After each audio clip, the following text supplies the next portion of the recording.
मेरे भाइयों बहनों, माताओं, बुजुर्गों, बच्चों, आप सब लोगों को मेरा नमस्कार, सबको मेरा प्रणाम, सत श्री अकाल।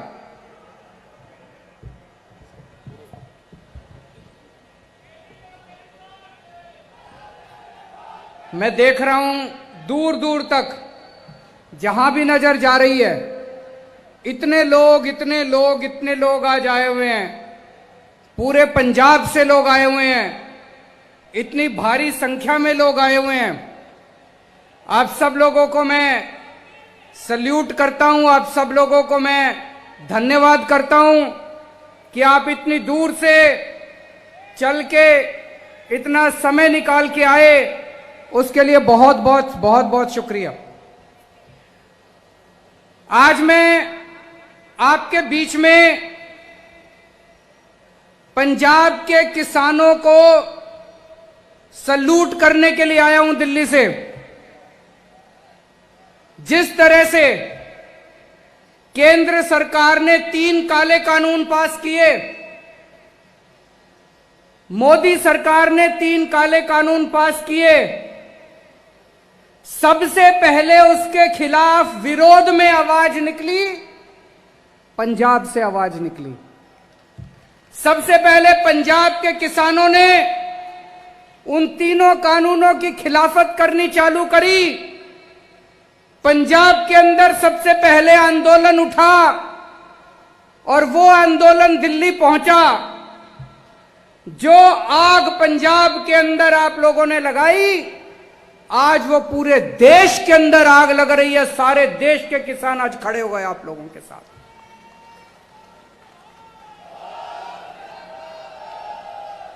आज मैं पंजाब के किसानों को इसीलिए सल्यूट करने आया हूं। पंजाब वीरों की धरती है। ये आज नहीं, सदियों से जब अन्याय हुआ देश के ऊपर या पंजाब के ऊपर, पंजाब के लोगों ने उसमें लीडरशिप ली है।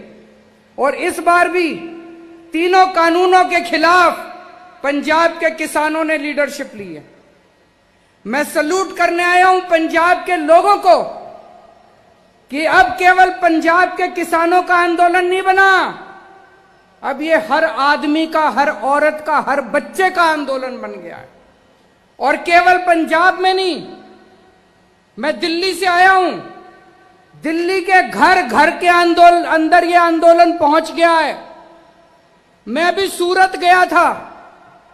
सूरत में आम आदमी पार्टी बीजेपी से 27 सीट जीत गई है।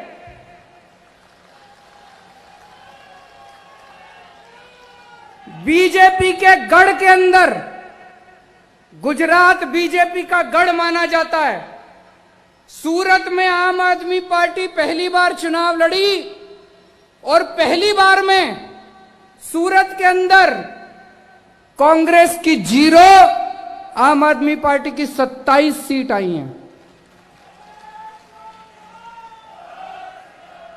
तो मैं अभी सूरत गया था। सूरत के लोगों ने मेरे को कहा कि सर, अगर आप पंजाब जाओ तो पंजाब के लोगों ने को बोल देना पूरे गुजरात के किसान उनके साथ हैं। दिल्ली आपके साथ है, गुजरात आपके साथ है। थोड़े दिन पहले मेरी ममता बनर्जी से बात हुई। उन्होंने मेरे को कहा कि वेस्ट बंगाल के सारे किसान आपके साथ हैं। तो ये लोग जो बोलते हैं कि ये आंदोलन तो केवल 1-2 राज्यों का आंदोलन है, ये 1-2 राज्यों का आंदोलन नहीं है, ये पूरे देश के किसानों का आंदोलन है। और ये केवल देश के किसानों का आंदोलन नहीं है, ये हर भारतवासी का आंदोलन है, ये हर देशभक्त का आंदोलन है, इस देश के रहने वाले बच्चे बच्चे का आंदोलन है। इसके लिए मैं आज पंजाब के लोगों का धन्यवाद करने आया हूं कि आप लोगों ने इसको शुरू किया।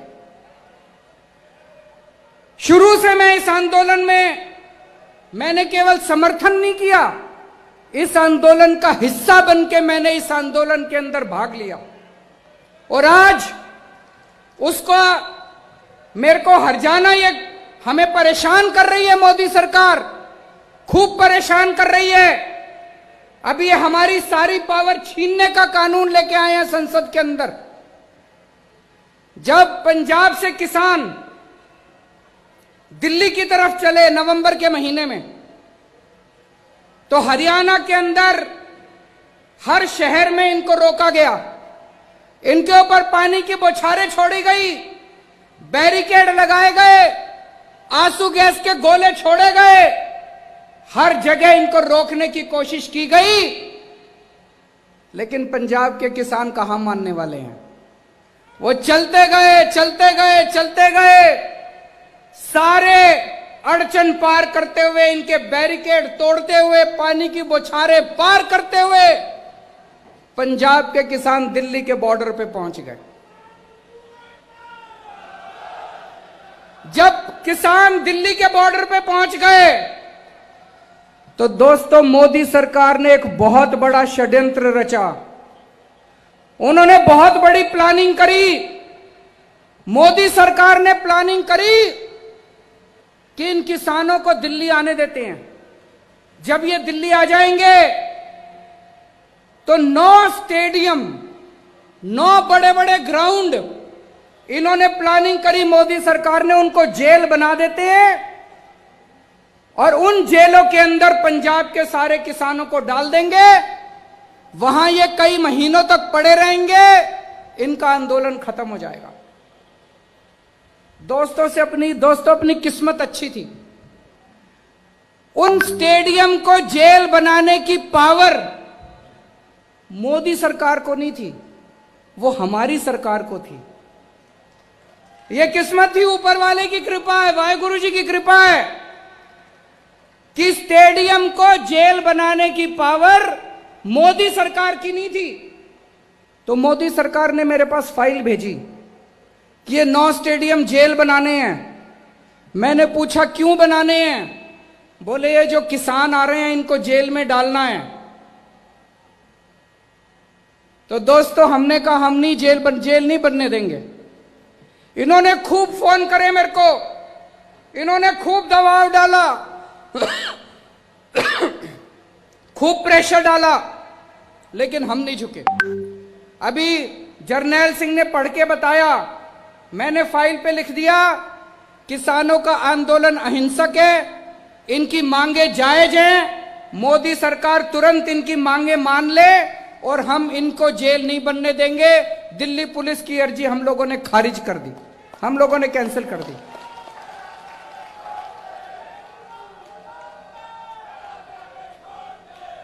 ये इतना गुस्सा हो गए मेरे से। मोदी सरकार खूब नाराज हो गई और उसी का नतीजा है पिछले हफ्ते संसद के अंदर मोदी सरकार कानून लेके आई है कि दिल्ली के अंदर अब से सारी पावर केजरीवाल की नहीं होगी। दिल्ली के अंदर अब से सारी पावर मुख्यमंत्री की नहीं होगी, सारी पावर गवर्नर की होगी, एलजी की होगी। सारे निर्णय एलजी लेगा। वो हमारी सारी पावर छीनना चाहते हैं। उनको लगता है अगली बार जब जेल बनानी पड़ी तो फाइल फिर मुख्यमंत्री के पास नहीं एलजी के पास जाएगी। पर दोस्तों चिंता मत करना, आपका बड़ा भाई, आपका बेटा, मैं वहां पे लड़ रहा हूं इन लोगों से, 6 साल से लड़ रहा हूं। मेरे को पता है इनसे कैसे लड़ना है। इनको कभी किसी हालत में किसानों के खिलाफ कोई एक्शन नहीं लेने देंगे जब तक दिल्ली में मैं हूं। आप किसी बात की चिंता मत करना।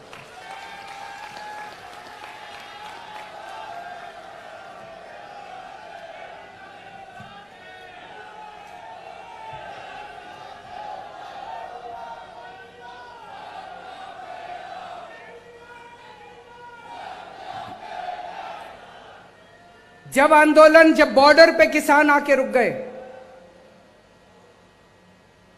उनकी सेवा करने के लिए हमारे ये सारे एमएलए, जितने एमएलए बैठे हैं, पंजाब के सारे एमएलए, हमारे एमपी भगवंत मान साहब, हमारे दिल्ली के सारे एमएलए, दिल्ली के सारे एमपी, सबने वहां जाके सेवादार की तरह सेवा की।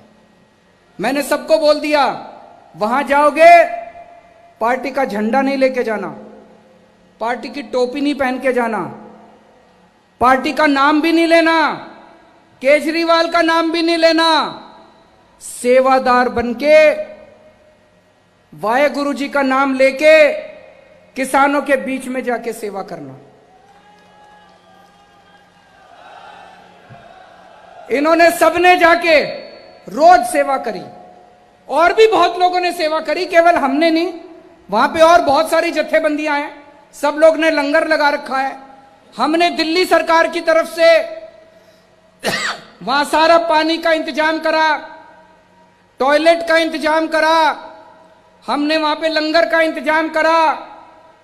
फिर कई बच्चे आए एक दिन मेरे पास, बोले हमें अपने पिंड में बात करने में दिक्कत होती है, सिग्नल कमजोर है। हमने वहां पे फ्री वाईफाई का इंतजाम करा दिल्ली सरकार की तरफ से। जो जो हम कर सकते थे हमने किया। तो एक दिन आपने अखबार में पढ़ा होगा, मैंने सोचा मैं भी सिंघू बॉर्डर पे जाके किसानों से मिलके आता हूं। जब मैं अपने घर से निकला तो दिल्ली पुलिस ने मेरे को रोक लिया। दिल्ली पुलिस मेरे अंडर में नहीं आती, दिल्ली के मुख्यमंत्री के अंडर में नहीं आती। मेरे को मेरे घर के अंदर नजरबंद कर दिया, मेरे को 24 घंटे घर से नहीं निकलने दिया, ताकि मैं सिंघू बॉर्डर पे जाके किसानों से ना मिल सकूं। लेकिन दोस्तों, मुझे कोई परवाह नहीं है, ये जो मर्जी अत्याचार करें, आप लोगों का लड़ाई, आप लोगों की लड़ाई जायज है, आपकी मांगे जायज हैं, आप सच्चाई के रास्ते पे चल रहे हो, अंत पंथ में जीत अपनी होगी।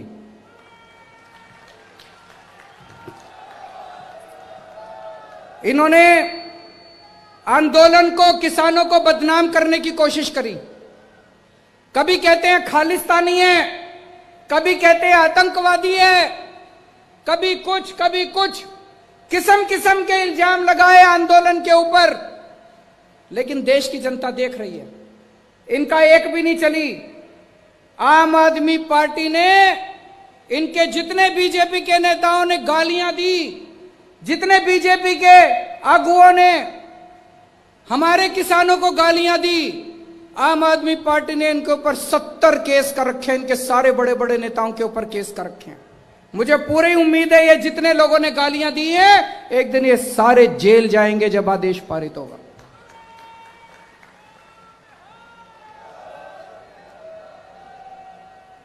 दोस्तों, 70 साल से इस देश के अंदर किसानों के साथ अन्याय हो रहा है, किसानों के साथ ज्यादती हो रही है। 70 साल से इतनी पार्टियां आई, लेकिन किसानों को धोखे के अलावा कुछ नहीं मिला। कभी कोई पार्टी आती है, कहती है हम नौकरी देंगे, कोई नौकरी नहीं देता। कभी कोई पार्टी आती है, कहती है हम कर्जा माफ करेंगे, कोई कर्जा माफ नहीं करता। लेकिन दोस्तों, ये तीनों कानून जो हैं, ये तीनों कानून ऐसे हैं कि अगर ये लागू हो गए तो किसानों का कुछ नहीं बचेगा, ना उनकी जमीन बचेगी, ना उनकी खेती बचेगी। ये खेती उठा के बड़े बड़े पूंजीपतियों को, इनके जो दोस्त है, 3-4 दोस्त है, उनको उठाने की पूरी तरह इन्होंने तैयारी कर रखी है। आज से 4 साल पहले जब पंजाब में चुनाव हुआ था, तो कैप्टन साहब ने भी बड़े बड़े वादे किए थे कि नहीं किए थे? कैप्टन साहब ने कहा था स्मार्टफोन दूंगा, जिस जिसको स्मार्टफोन मिल गया जरा हाथ खड़ा करके दिखा दो, अपना फोन दिखा दो। कैप्टन साहब ने जिस जिसको स्मार्टफोन दिया है, किसी को नहीं मिला। कैप्टन साहब ने कहा था किसानों का लोन माफ करूंगा, कर्जा माफ करूंगा। किस किस का कर्जा माफ हो गया, जरा हाथ खड़ा करके बता दो। कैप्टन साहब ने कहा था बुढ़ापा पेंशन 2500 रुपए महीना करूंगा। जितने बुजुर्ग बैठे हैं, जिस जिसके 2500 रुपए हो गए, जरा हाथ खड़े करके बता दो। कैप्टन साहब ने कहा था हर घर में नौकरी दूंगा। किस किस को नौकरी मिल गई, जरा हाथ खड़े करके बता दो। आज ये मैं कार्ड लेके आया हूं, ये कैप्टन साहब ने ये कार्ड बांटे थे, नहीं बांटे थे? इस पे लिखा है बेरोजगारी भत्ता कार्ड, बेरोजगारी भत्ता कार्ड, इस पे लिखा है कैप्टन ने सौं चुकी, हर घर एक नौकरी पक्की। कैप्टन ने सौं चुकी, हर घर एक नौकरी पक्की। किस किस को नौकरी मिल गई दोस्तों? ये कार्ड, कैप्टन साहब ने ये कार्ड 20 लाख लोगों के घर में बांटे थे। 20 लाख नौजवानों को ये कार्ड दिया था। कैप्टन साहब ने कहा था मेरे को वोट दे दो, मेरी सरकार बन गई तो मैं नौकरी दूंगा। ये कार्ड ले आना, कार्ड दिखा के मैं नौकरी दे दूंगा। आज पंजाब के युवा उनके घर के चक्कर काट रहे हैं, एक आदमी को नौकरी नहीं मिली। मेरी आप लोगों से निवेदन है, ये कार्ड फेंकना मत, ये कार्ड रखे रखना। रोज सवेरे उठ के इस कार्ड को निकाल के देखना। यह आपको याद दिलाएगा कि आज से 4 साल पहले एक आदमी आपको धोखा दे के वोट दे के चला गया।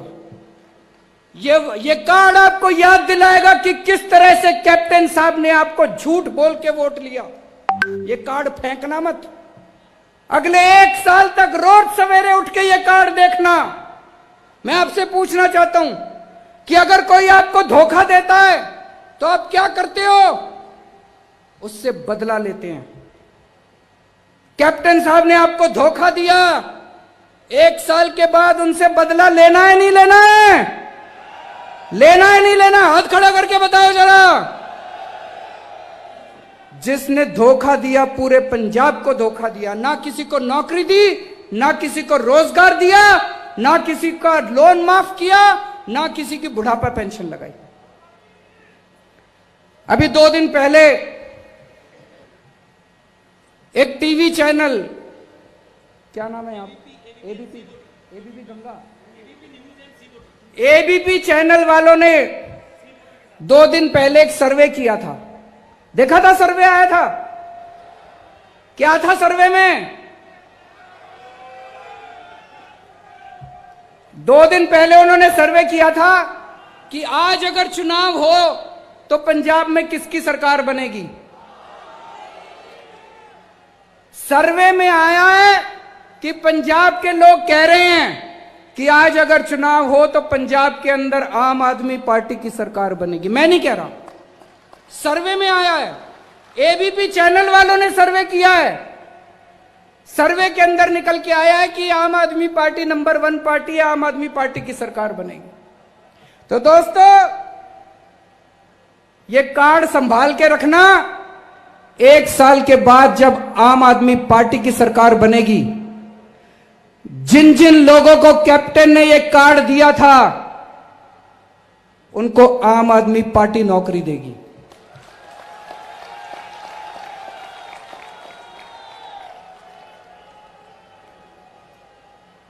जिन जिन लोगों को कैप्टन ने यह कार्ड दिया था, जब तक नौकरी नहीं मिल जाती तब तक आम आदमी पार्टी की सरकार आपको बेरोजगारी भत्ता देगी।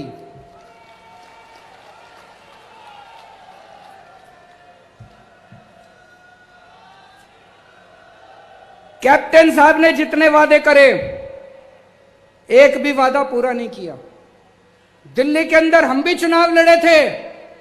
दिल्ली के अंदर चुनाव के पहले हमने भी वादे करे थे। भाई साहब, एक एक वादा पूरा किया, एक एक वादा पूरा किया। चुनाव दो, दिल्ली में 24 घंटे बिजली आती है, कोई पावर कट नहीं लगता। 24 घंटे बिजली आती है और बिजली का बिल कितना आता है? ये मैं देख रहा हूं कई लोगों को यकीन नहीं हो रहा। मैं देख रहा हूं कई लोगों के चेहरे फक पड़े हैं अभी।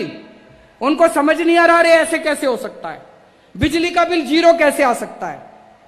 भाई साहब, दिल्ली में 73% लोगों का बिजली का बिल 0 आता है। उनके घर बिजली का बिल नहीं आता। उनके घर बिजली का बिल नहीं आता। 24 घंटे बिजली आती है। चमत्कार है ये। और पंजाब के अंदर इतना बिजली का बिल आता है।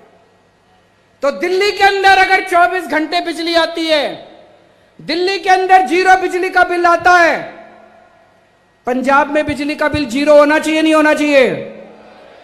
ऐसे नहीं होगा, जोर से बोलना पड़ेगा। हाथ खड़े करके बताओ, बिजली का बिल 0 होना चाहिए, नहीं होना चाहिए? दिल्ली में हो सकता है तो पंजाब में क्यों नहीं हो सकता? कौन करेगा? कौन सी पार्टी करेगी? कौन सी पार्टी करेगी? चुनाव के पहले मैंने वादा किया था अपने लोगों को दिल्ली में कि मेरे को वोट दे दो, मैं स्कूल अच्छे कर दूंगा। आज दिल्ली के सरकारी स्कूल इतने शानदार हो गए, इतने शानदार हो गए। हमारे गरीबों के बच्चे इतने शानदार स्कूलों में पढ़ते हैं। आज हमारे गरीबों के बच्चे डॉक्टर बन रहे हैं, इंजीनियर बन रहे हैं, एडवोकेट बन रहे हैं। मैं आपसे पूछना चाहता हूं, पंजाब के स्कूल अच्छे होने चाहिए, नहीं होने चाहिए? कौन सी पार्टी करेगी? कौन सी पार्टी करेगी? चुनाव के पहले मैंने दिल्ली के लोगों को कहा था, हमको वोट दे दो, हम अस्पताल अच्छे कर देंगे। आज दिल्ली के अस्पताल इतने शानदार हैं, भाई साहब, अगर 15 लाख रुपए का भी ऑपरेशन हो दिल्ली के अस्पताल में फ्री में होता है, एक पैसा नहीं लगता। सारी दवाइयां मुफ्त, सारे टेस्ट मुफ्त, सारा इलाज मुफ्त, सारे डॉक्टर मुफ्त, और इतने शानदार सरकारी अस्पताल हैं। पंजाब में होना चाहिए, नहीं होना चाहिए? कौन सी पार्टी करेगी? तो दोस्तों, 1 साल है, 1 साल के अंदर अब अपने को मिलके हम सब लोग गांव-गांव के अंदर, हर पिंड के अंदर, हर पिंड में जाएंगे, हर मोहल्ले में जाएंगे, हर गली में जाएंगे और आपके साथ मिलके एक नए पंजाब का सपना तैयार करेंगे। अपने को नया पंजाब बनाना है, अपने को खुशहाल पंजाब बनाना है, अपने को एक ऐसा पंजाब बनाना है जिसमें हर किसान खुश हो, हर मजदूर खुश हो, जिसमें हर व्यापारी खुश हो, हर आड़ती खुश हो, जिसमें हर आदमी, हर औरत, हर बच्चा खुश हो, जिसमें हर एक को अच्छी शिक्षा मिले, जिसमें हर आदमी को अच्छा इलाज मिले, जिसमें पैसे की तंगी की वजह से किसी की स्कूल बंद नहीं होनी चाहिए, किसी को अस्पताल इलाज नहीं बंद होना चाहिए।